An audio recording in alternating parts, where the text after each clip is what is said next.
Welcome back to another technical video. Today we're going to be going through your question, going through some of the answers, and hopefully finding that solution. Guys, remember to stay just a little bit crazy and work through to that resolution.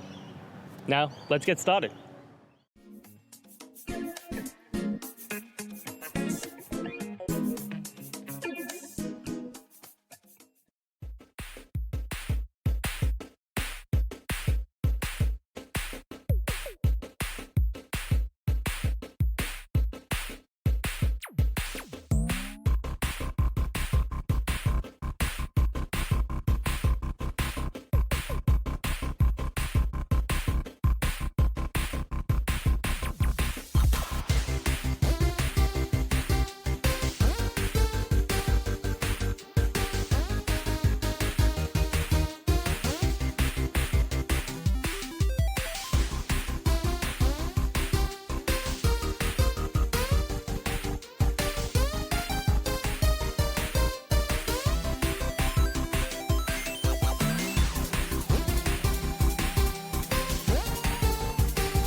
And that's it.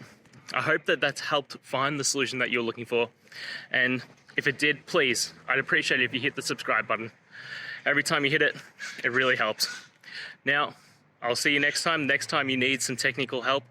And until then, have a good one.